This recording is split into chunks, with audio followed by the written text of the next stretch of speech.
people, it's your girl, Adeola. Don't forget to click the thumbs up because you're going to enjoy this video. Also, subscribe if you're yet to. Otherwise, we are praying for you to subscribe. It is free, but it's a way. And do not forget to share this video on your social media platform. Just copy the link and share it on your Facebook, your Twitter, let more people watch this video. First of all, would you vote for a candidate that wants to legalize cultivating cannabis, as in marijuana?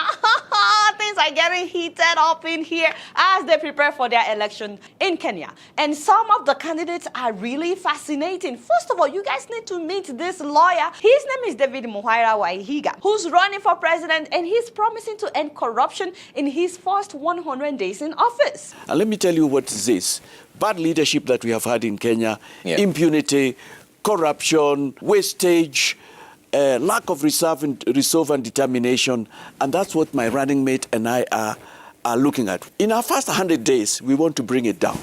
In fact, he's promising to put all the people that became billionaires from the COVID fund in prison within the first 100 days of getting into office. I mean, we need people that can end corruption in 100 days. Do you think he can do it or not? But I think we need a whole episode on another candidate called Professor George Wajackoyah, whom a lot of people in Kenya think is crazy just because he has revolutionary ideas like legalizing the commercial cultivation of cannabis, marijuana in Kenya, and turning Kenya into a major exporter of marijuana. Now, before I go on, I can see a lot of people hissing, I know how Africans are when you talk about marijuana, a lot of people are about to turn off my show because this is a topic of a huge debate, and I'm not advocating for widow, I beg. But research shows that marijuana could actually be used to treat all kinds of diseases, including Alzheimer's, some forms of cancer, Crohn's disease, epilepsy, and so on and so forth. So there are some medical benefits, but besides the medical benefits, cannabis in general, which is also known as hemp,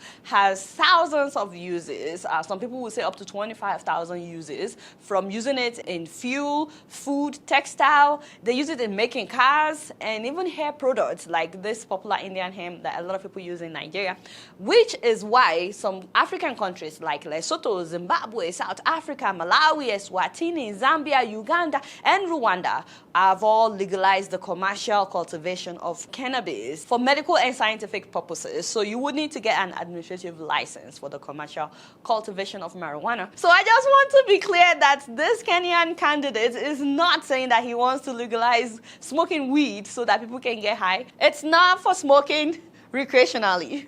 That's not what he's saying. As a matter of fact, he said he doesn't even smoke. We in Roots Party, the so-called Weeds Party, or the marijuana people, we are peaceful people. We are peaceful people. We are not advocating for smoking. Maybe people might think I've smoked weed. I don't smoke at all.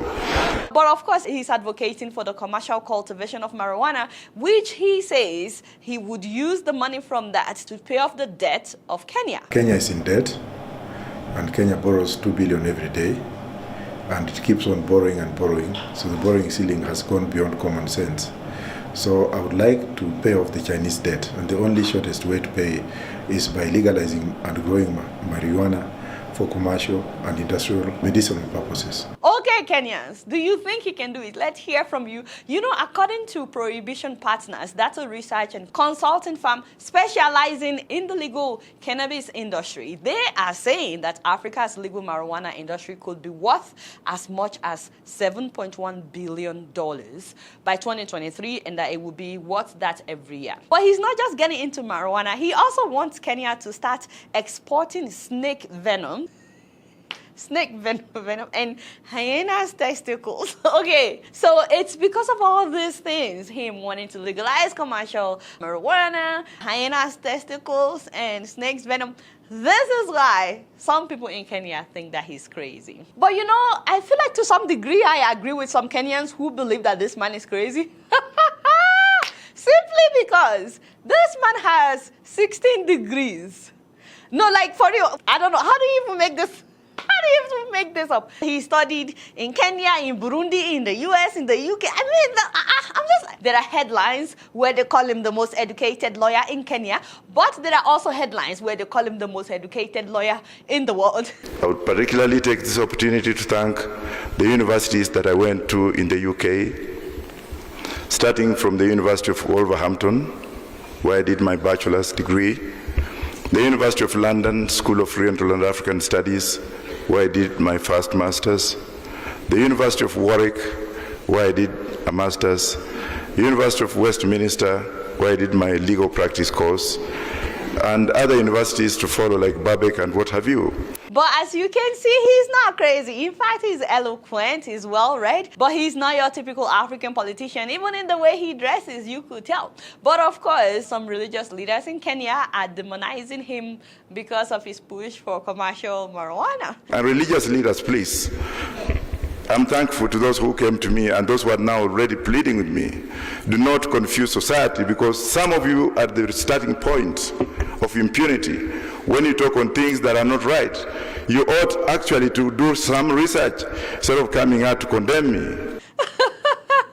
But one thing I like about him is the fact that he's not attacking other candidates that are running for president. He's actually speaking well of them and showing them respect. As to our presidential candidates, please, and I beg you, you'll never hear Professor Wajackoyah talk against any presidential candidate in a debate. You'll not see me talk about Raila. Raila is an enigma. Whoever doesn't trust and know and respect Raila, take it to the bank. He's a man that I respect. Okay, now the question is, how many Kenyans are ready to risk it for Professor? I would like to hear from you Kenyans in the comment section. Would you be voting for Professor or not? And we'll keep you guys posted about him and his political campaigns. But in a previous episode, we talked about one of the popular candidates, that is Raila Odinga. And people have been asking, when are you going to talk about the vice president as well, William Ruto? And I'm like, okay, let's talk about him today. He's an orator who draws huge crowd at rallies, and he does so well with media interviews. He's very eloquent. Our plan, therefore, has prioritized the following 7 sectors: agriculture, MSMEs, housing and settlement, manufacturing, the digital superhighway and creative economy, the service economy, environment and climate change. Now, the issue is, depending on who you ask in Kenya, on one hand, some Kenyans will tell you that the vice president is seen as the evidence of what is possible with determination and hard work. Because he grew up poor, he was a poor man with a humble upbringing, who later became successful and now holds one of the highest offices in Kenya, become the vice president. The boy from Sabut village is now headed to the ballot, seeking to become the 5th president of the great republic. Samoei, Ruto! But I rose from the bottom of the party pyramid, working my way up until I entered party leadership and eventually became a member of the National Assembly at the age of 31. And then on the other hand, you have some Kenyans who would tell you that, well, this man is shadowed by allegations of corruption and land grabbing over the years. So it depends on who you talk to in Kenya. William Ruto, the vice president, has faced several allegations of corruption and has had to explain the source of his wealth over and over again. People are always throwing it in his face. Why is this issue of wealth a requirement? A very big issue when you have William Ruto. You never ask anybody else. No. I declare wealth every 2 years as required by law. Every Kenyan will know what William Ruto owns. His former ally, Raila Odinga, or let me say his former friend, because they used to be together, they were trying to take over from Kibaki at the time. The man has now accused the vice president of corruption, questioning the sources of his funds, and several of his allies and his aides have also been forced to resign amid corruption scandals. But he insists that he's only being targeted because he no longer supports Odinga, because now they're both running for president. So he's saying that he's just being targeted by enemies of progress. He said, bad belle people. But he's not the only one that has been accused of corruption. Guess what? His running mate, that is Mr. Gachagua, he's also been accused of corruption. And he's even facing trial charges on money laundering worth $65 million, which he has denied. Now, an opinion poll in Kenya in 2018 ranked the Vice President William Ruto as the most corrupt politician in Kenya. That was a public poll in Kenya, which he said was fake news. But keep in mind that that same poll had Uhuru Kenyatta, the president, and Raila Odinga, who is also running, on the most corrupt politicians list. So one thing that we've learned is that they're all viewed as corrupt. It's just a matter of some people have been seen as more corrupt than others. And as expected, they always deny it. You know, you must be corrupt. You must be this. You must be this.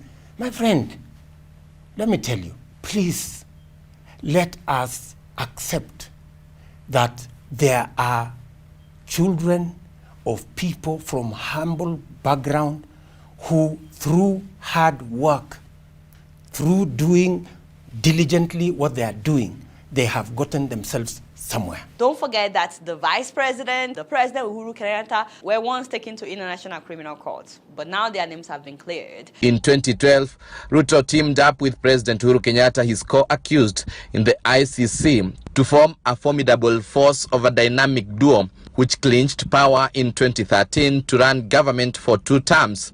The duo in 2017 defeated Raila Odinga and Kalonzo Musyoka. Meanwhile, the president is not hiding the fact that he is not supporting his vice president in this coming election. He doesn't want the vice president to succeed him. He is openly supporting his former opponent, that is Raila Odinga, and we talked about that in the past. By the way, both the vice president Ruto and Odinga are making similar promises as elections are getting close. It has been costed by our experts. We know exactly where the income is coming from, which is going to fund the program that we are going to release. We are going to commit 50 billion shillings every year to the Hustler Fund. But then, of course, some Kenyans are saying that they make the same promises every 4 years without actually fulfilling them. None of the two disclose any ideology, concrete policy programs. It is simply sloganeering and throwing money at problems. None of them talk about the real issues, which is creating wealth, generating jobs, creating employment. Charlie, we experience the same thing in Nigeria and other parts of Africa. This is how they keep promising. And people are saying, okay, we'll see it when we believe it. Elections are coming up on August 9th. My Kenyan people, who are you voting for? Let us know in the comment section. Kenyan election is very, very interesting. We cannot wait. And of course, we'll keep updating you guys. You guys not doing much. Guess what? I'm just keeping it real.